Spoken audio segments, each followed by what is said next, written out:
New flyers, the impact of Japan's earthquake on the gaming industry, Samsung's new media players, iPad 2 pauses push forward in wake of natural disaster, and retailers call for an Amazon tax. I'm Kaylee Mosca, Web Marketing Coordinator with Petra, and it's time for the Petra 5 in 5.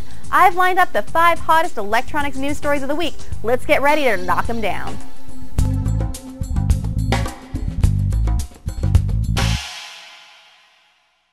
One of the coolest features of the Petra website is our online catalogs, flyers, and emails page, which brings you all of the latest materials from Petra in one place. Clickable, flippable, and ready to browse, these sales flyers read just like a normal flyer, except unlike a normal flyer, you can click right on any product to view more information on it or to add it to your shopping cart. We've just added 2 new flyers to the Petra website, and I know you're going to want to check them out. One is the closeout flyer, packed full of the most amazing closeout deals that Petra has to offer. The other is our mobile AV flyer, 208 pages packed full of the hottest mobile AV products in the industry, along with exciting new info on our upcoming Car Audio Expo, which I know you're not going to want to miss. Check them out at petra.com/current-email. All of our thoughts have been with the people of Japan following the disastrous earthquake and tsunami of just over a week ago. Japan is home to many of the biggest gaming companies, including Nintendo, Sony, Capcom, and Square Enix, and the tragedy is expected to impact the industry for months to come. While many of the companies came out structurally sound, Jesse Devinich, a video game analyst for EDAR, said that he expects the biggest impact of the industry to be seen in game launch delays, as, quote, the development process in the video game industry is not flexible, so any type of hitch at all, whether internal or external, will delay the release of a video game. It's hard to make up lost time, so short term we will see a lot of delays, end quote. Understandably, some companies have already delayed titles due to timing and the apocalyptic nature of the gameplay, and new reports are coming of the first postponements due to the disaster itself. Nintendo is moving back Steel Diver, a highly anticipated Nintendo 3DS game. Konami is delaying Powerful Golf for the DS, and Ubisoft is delaying downloadable content for Assassin's Creed Brotherhood called The Da Vinci Disappearance. Of course, the delays are understandable. Gaming is the last thing on people's minds, and some developers report that it is impossible to get to work or that they must leave in order to save power. It's hard to tell at this point what kind of lingering effect this will have, and analysts predict that this will affect the Asian gaming market more than the American market, but only time will tell.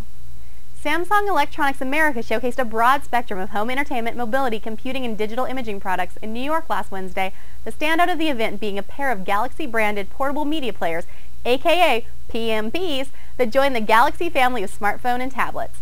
Hitting the market in May, the Wi-Fi equipped Galaxy players feature GPS, allowing them to download apps from Google's Android market.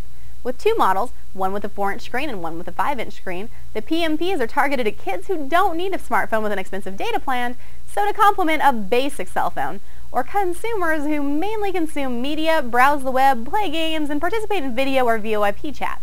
The PMPs feature Android 2.2, that's Froyo, and are upgradable to 2.3, Gingerbread. They feature Adobe Flash 10.1, front and rear cameras, quick video calling, WVGA display, HD video storage, 8 GB of embedded memory, 32 GB microSD slot, and this one's pretty cool, virtual 5.1 sound. No price has been set yet, and I'm personally not convinced that this is an essential device, especially with what just happened to the Zune this week. Rest in peace, Zune, but we'll see what happens. Maybe you can give the iPod Touch a run for the money. The Apple iPad 2 came out with strong sales in its first week, selling 1 million units in its debut weekend, selling out in stores and online. Back orders could now last longer than expected, with the recent earthquake and tsunami in Japan causing enough disruption in Apple's component supply chain that shortages are likely for the rest of this month, and possibly longer. With divisions of Mitsubishi and Toshiba, 2 of Apple's key suppliers, shutting down operations to assess damages and repair equipment that was knocked out of alignment by the earthquake, Apple's revenue is predicted to fall around 1% for the quarter. Sympathetic to the current environment, Apple is delaying the launch of the iPad 2 in Japan, which was supposed to be on March 25th, focusing instead on recovering from the disaster.